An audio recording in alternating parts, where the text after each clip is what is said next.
वरेण्यं भर्गो देवस्य धीमहि धियो यो नः प्रचोदयात्। धर्म प्रेमी सज्जनों, माताएं, बहनों, आज आप लोगों के सामने मनुष्य जन्म किस लिए मिला है, मनुष्य जन्म को श्रेष्ठ क्यों इस योनि को कहते हैं, इस पर विचार करेंगे।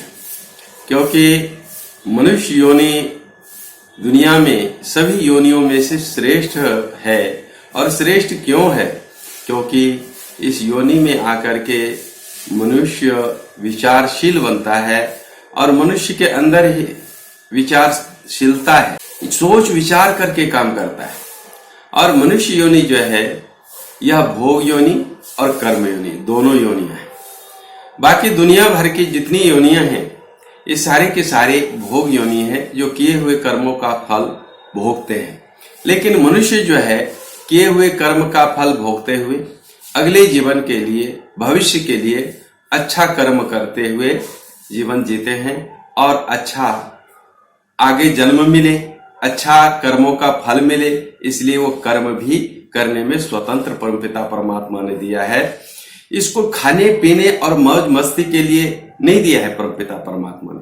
परमात्मा ने दिया है कि मनुष्य योनि को प्राप्त करके वह मुक्ति को प्राप्त करे, दुख सुख से मुक्त हो जाए, इसलिए परमपिता परमात्मा ने ये योनि दिया है।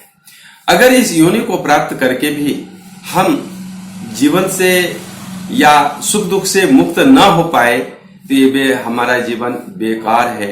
मनुष्य जन्म ही बेकार हो जाता है अगर हम इस मनुष्य योनि में ईश्वर की भक्ति ना किए और वेदों का ज्ञान प्राप्त करके अगर मुक्ति को हम प्राप्त न कर सके तो हमारा जीवन, ये मनुष्य जीवन बेकार हो जाता है। आइए एक उदाहरण के साथ समझने का प्रयत्न करते हैं। एक कथा बहुत अच्छी आई है, इस संदर्भ में याद आ रही है कि एक राजा, बहुत श्रीमंत राजा होते ही है, एक राजा थे और वो राजा को संतान नहीं हो रही थी, परंतु बहुत धार्मिक, बहुत वेद का अभ्यासक और बहुत धर्मपरायण थे। हर हमेशा जीवन वो जानते थे कि हमें धर्म कार्य के लिए मिला है, इसलिए धर्म पथ पर चलते रहते थे, धर्मानुरागी थे और वेदानुरागी थे, वेद के अनुसार अपने जीवन को जीते थे, परंतु संतान नहीं थी। बहुत ईश्वर की भक्ति करने के पश्चात, इधर उधर पूजा पाठ करने के पश्चात ईश्वर की कृपा हुई और अधवयस में लगभग आधी उम्र बीत जाने के पश्चात उनको एक संतान हुई, जिसका नाम रखा उन्होंने सरस्वती। एक लड़की हुई और उस लड़की का बहुत अच्छा से प्रवेश किया, पालन पोषण किया और अच्छी तरह से अच्छा संस्कार देने का प्रयत्न किया। जब वह बच्ची जवान हुई तो वह सोचने लगा कि अब हमें कुछ इस तरह से विचार कर लेना चाहिए कि अपनी बच्ची का कहीं न कहीं विवाह कर लेना चाहिए और एक युवक उसके लिए ढूंढने का प्रयत्न करने लगा। बहुत ढूंढने के पश्चात एक राजकुमार मिला, जिसके पिता बहुत कंजूस थे, धर्मानुरागी नहीं थे, कभी भी धर्म का कार्य नहीं करते थे, ना किसी को दान दक्षिणा देते थे, परंतु लड़का बहुत अच्छा था स्वभाव से, इसलिए उन्होंने सोचा कि क्यों ना, लड़का बहुत अच्छा है, इस लड़का को हम सरस्वती के लिए चुने और सरस्वती के लिए अच्छा ये वर रहेगा। वैसा को सास ससुर अच्छे नहीं हैं विचारों से, लेकिन बच्चा तो अच्छा है, तो अच्छा बच्चा देख करके वह राजा सोचता है कि सरस्वती के हाथ पीले कर दें। तो राजा से बातचीत करते हैं उस लड़के के माता पिता से और शादी तय हो जाती है।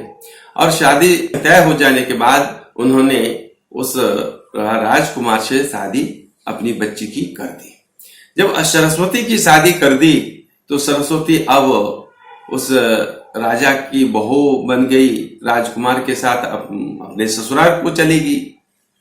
ससुराल चले जाने के पश्चात वहां बहुत अच्छे संस्कार माँ बाप ने दिया था चुके, इसलिए बहुत अच्छे तरह से रहने लगी। सास ससुर की सब प्रातः उठ करके पाँव छूना, नमस्कार करना, अभिवादन करना, सवेरे उठ करके झाड़ू पोछा करना, सुव्यवस्थित कार्य करती थी। भोजन बनाना और सबसे पहले सास ससुर को खिलाना, बड़ों को खिलाना, उसके पश्चात खुद खाना, सबको खिलाने के पश्चात इतना बढ़िया से वहां रहने लगे कि सास ससुर उनके खुशी से नाचने लगे कि हमको बहू कितनी सुंदर मिली है ना, बहुत बढ़िया बहू मिली है। इतना खुश परिवार रहते थे, बहुत अच्छे तरह से रह रहे थे, आनंद से समय व्यतीत हो रहा था। कुछ दिनों के पश्चात एक नौजवान महात्मा के वेश में एक साधु वहां पर पहुंचते हैं भिक्षा मांगते हुए। तो एक साधु जब वहां पर आया तो उन्होंने आवाज लगाई कि भिक्षाम देहि। तो सरस्वती के जो सास ससुर थे वह कभी किसी को कुछ तो देते लेते नहीं थे, बहुत कंजूस थे, धर्म कार्य करते नहीं थे। तो सरस्वती को आवाज लगाया कि देखो ये कौन एक भिखारी आया हुआ है। तो सरस्वती घर से बाहर निकली और उस नौजवान को देख करके पहचान गई, अरे ये तो हमारे घर पर आया करते थे, पिताजी के पास आया करते थे, धर्म का अनुष्ठान किया करते थे, वही ब्रह्मचारी आज साधु के वेश में आया हुआ है। तो उसको पहचान जाती है और पहचानने के पश्चात वह नमस्कार करती है कि नमस्ते महाराज जी, आप इतनी जल्दी कैसे क्या। तो जब इतनी जल्दी जब इस तरह से प्रश्न वह सरस्वती करती है कि इतनी जल्दी कैसे आपका आना हुआ, इतनी जल्दी क्या थी, तो सास ससुर जो सुन रहे थे वहां पर गेट पर बैठे हुए, उनको कुछ शंका होने लगी कि अरे ये सरस्वती मेरी बहू इस नौजवान साधु से इस तरह से कैसे बात कर रही है कि इतनी जल्दी कैसे आए, इतनी जल्दी क्या थी। तो उनके मन में एक शंका निर्माण हो जाती है कि क्या हमारी सरस्वती जो बहू है इसका पहले से इस साधु के साथ कोई अवैध संबंध तो नहीं है। ये शंका निर्माण हो गई। और फिर महात्मा जी को जब ऐसा सरस्वती ने पूछा तो महात्मा जी ने भी जवाब कुछ इसी तरह से दिया कि क्या करें बहन, मैं डर गया था, मुझे डर लग रहा था। तो आगे की जो बात हुई कि सरस्वती ने कहा कि आप क्यों डर गए थे, तो इसका उन्होंने कुछ उत्तर न देते हुए कुछ कहा कि देखो बहन, इस बात को जाने दीजिए, आप मुझे बताओ कि आप यहां पर क्यों हो। तो उस सरस्वती ने कहा कि हे महात्मा जी, मैं तो यहाँ की बहू हूं, ये यहाँ मेरी शादी हो गई इस घर में, इसलिए इस घर की मैं बहू हूं। तो महात्मा जी जो थे वो साधु के वेश में नौजवान महात्मा के रूप में, उन्होंने सरस्वती को पूछा कि बेटा, हे बहन, तुम्हारी शादी इस घर में हो गई, तुम कितने वर्ष की हो गई हो। तो उन्होंने कहा कि महात्मा जी मैं तो 25 वर्ष की हो गई हूं। तो तुम्हारे पति का उम्र क्या है। तो उन्होंने कहा मेरे पति का 5 वर्ष उम्र है, 5 साल का मेरा पति है। फिर उसने सरस्वती को पूछा कि हे बहन, तुम्हारे पिताजी की उम्र क्या है। तो उन्होंने कहा मेरे पिताजी की भी उम्र 25 वर्ष ही है। तो आगे उन्होंने कहा कि बहन, तुम्हारी सास ससुर की क्या उम्र है। तो उस महात्मा को उत्तर देते हुए सरस्वती ने कहा, हे महात्मन, मेरे जो सास ससुर हैं उनका तो जन्म भी नहीं हुआ है, तो उम्र क्या पूछ रहे हो।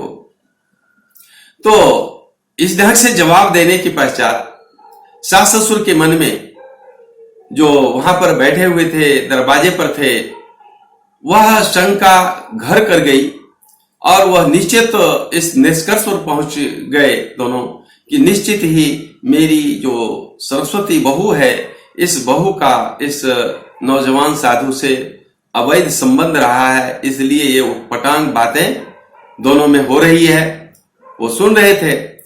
आगे जो महात्मा जी ने पूछा, हे बहन, ये बताओ कि जो आप जो भोजन करते हैं, खाना खाते हैं, वो क्या खाते हैं? तो उन्होंने कहा, महात्मा जी, हम तो बासी खाते हैं। बासी का मतलब हम लोग साधारण भाषा में ये लेते हैं, जो रात का बनाया हुआ भोजन होता है और उसको सुबह होने के पश्चात खाते हैं, तो उसको हम बासी कहते हैं। तो इस तरह से सरस्वती ने उत्तर दिया कि महात्मा जी, हम तो बासी खाते हैं। तो ये सब बातें हो गई। भिक्षा को चला करके सरस्वती ने उस महात्मा को दे दिया और महात्मा जी चले गए। जब महात्मा जी चले गए तो अब सास ससुर जो थे वो दोनों ही झगड़ने लगे। सरस्वती भी घर चली गई। सास ससुर झगड़ने लगे इसलिए कि सास ने कहा ससुर से, अपने पति से, कि आपने कैसी बहू लेके आए हैं, अपने बच्चे की शादी कैसे लड़के से आपने कर दिया कि ये उठपटांग बात कर रही है। इसका जरूर उस साधु से संबंध है और इस बहू को अपने घर में नहीं रखना चाहिए। इस सरस्वती के माता पिता को बुलाइए और माता पिता को बुला करके घटस्फोट कर दीजिए, दोनों को विच्छेद कर दीजिए। हम इस घर में थोड़ी देर भी अपनी इस बहू को नहीं रखना चाहते हैं जो इस तरह से उठपटांग बात करे हमारे विषय में। अब बताओ कि अपनी उम्र तो 25 साल बता रही है, पिता की उम्र भी 25 साल ही बता रही है और पति को उम्र 5 साल बता रही है, जबकि मेरा बेटा 30 वर्ष का हो गया है और सास ससुर का तो जन्म नहीं हुआ है, ऐसा बोल रही है। जबकि सास ससुर के बिना ही बेटा का जन्म होता है क्या? पति का जन्म होता है क्या?